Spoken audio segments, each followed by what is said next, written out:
అండి నమస్తే నేను మీ అన్నపూర్ణ ఈ రోజు నేను అమస గింజలతో కారపొడి చేసి చూపిస్తానండి ఇవ్వండి అమస గింజలు చాలా హెల్త్కి చాలా మంచిదండి అమస గింజలు మన హార్ట్కి కానీ మనకి హార్ట్ ప్రాబ్లం ఉన్న వాళ్ళకి మన గుడ్డికి మాత్రం చాలా మంచిదండి అమస గింజలు మాత్రము మనం ఇట్లా ఒట్టిగా తినలేం కదా ఇప్పుడు ఫ్రై చేసుకొని కారపొడి వేసుకొని ఫ్రై చేసుకొని తింటే చాలా బాగుంటుందండి ఈ కారం మాత్రము షుగర్ పేషెంట్లు కూడా చాలా మంచిగా తినొచ్చండి షుగర్ కూడా నార్మల్ వస్తుంది కంట్రోల్ వస్తుంది అమస గింజల వల్ల మనము ఇట్లా ఒట్టిగా తినాలంటే కొంచెం జిగురు అనిపిస్తుందండి తినలేము రాత్రి మనం అమస గింజలు లడ్డు చేసుకోవచ్చు అండి బెల్లంతో అది కూడా మీకు కావాలంటే చూపిస్తాను నేను ఇప్పుడైతే నేను కారపొడి చేసి చూపిస్తున్నానండి మన టిఫిన్లో కానీ వేడివేడి అన్నంలో వేసుకొని కొంచెం వేసుకొని తిన్నా కూడా చాలా బాగుంటుందండి అమస గింజల కారము కానీ ఒట్టిగా ఇట్లా మనం తినాలంటే తినలేమండి జిగురుగా ఉంటుంది మనం ఇట్లా స్వీట్ ద్వారా కానీ ఇట్లా కారపొడి ద్వారా కానీ చేసుకోవచ్చు ఇప్పుడు నేను అమస గింజలతో కారపొడి చేసి చూపిస్తానండి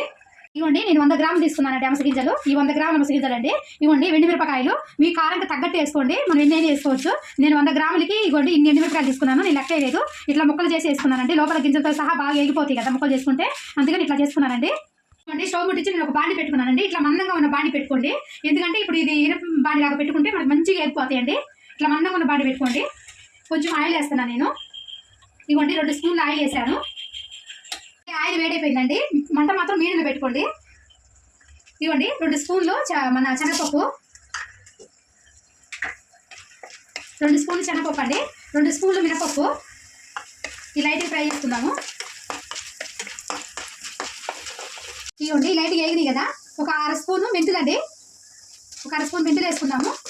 ఇవ్వండి 2 స్పూన్లు ధనియాలు 1 స్పూన్ జీలకర్ర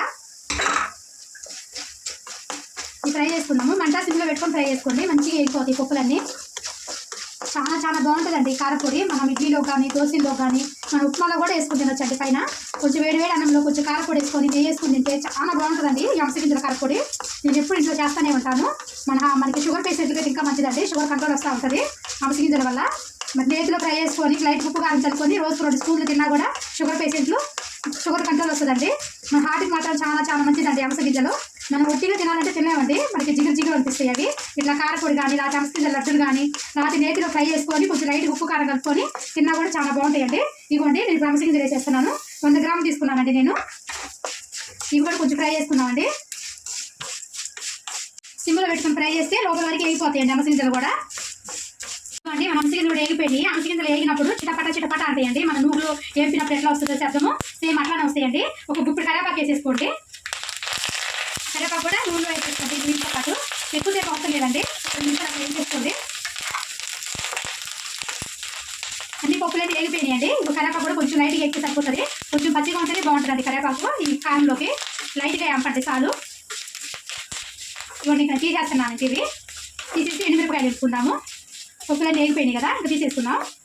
తీసేస్తున్నాను ఒక ప్లేట్లో పోసుకొని ఆరబెట్టుకున్నాము ఇవ్వండి నేను ఒక ప్లేట్లో పోసి ఆరబెట్టేస్తున్నాను ఆరిపోయినా మిక్సీ పట్టుకోవాలి కదా ఇప్పుడు నేను ఎండుమిరపకాయలు వేపుతాను ఇవ్వండి అదే బాండీలో కొంచెం నూనె వేస్తున్నానండి ఎంత ఒక 1/2 స్పూన్ వేసానండి అంతే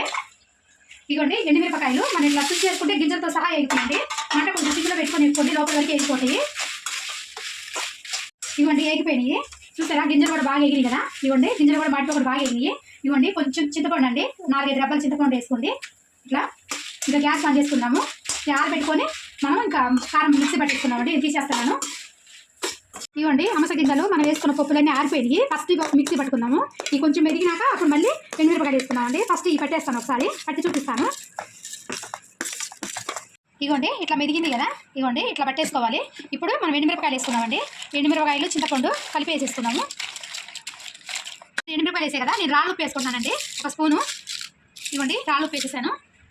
ఇప్పుడు పట్టేసుకుందాం మళ్ళీ ఇవ్వండి ఇట్లా పట్టేసుకున్నాం కదా ఒక ఎల్లిపాయ మొత్తం అండి పెద్ద ఎల్లిపాయ వేసుకొని పలుసు తిప్పుకుందాము ఎక్కువ పట్టొద్దండి ఇంకా పలుసు తిప్పుకుందాం ఇవ్వండి అయిపోయింది నేను సీసాలో వేసుకుంటున్నాను గాజు సీసాలోకి మన గాజు సీసాలో కానీ ఏదైనా ఒక డబ్బాలో కానీ ఒక స్టీల్ బాక్స్లో కానీ వేసి పెట్టుకుంటే 2 నెలలు 3 నెలలు ఉంటుందండి కారపొడి ఒకసారి చేసుకుంటే చాలు అంత టేస్ట్ కూడా చాలా బాగుంటుందండి మనకి మీకు మాత్రం నచ్చితే చేసుకోండి మీరు నెయ్యి వేసుకొని వేడివేడి అన్నంలో తిన్నా చాలా బాగుంటుంది మన ఇడ్లీలోకి దోశలోకి ఉప్మాలో కూడా బాగుంటుందండి కారపొడి చల్లుకొని తింటే మీకు నచ్చితే చేసుకోండి like share and subscribe our channel ఇలాంటి మరిన్ని రెసిపీస్ కోసం గంట సింబల్ నొక్కడం మర్చిపోకండి బాయ్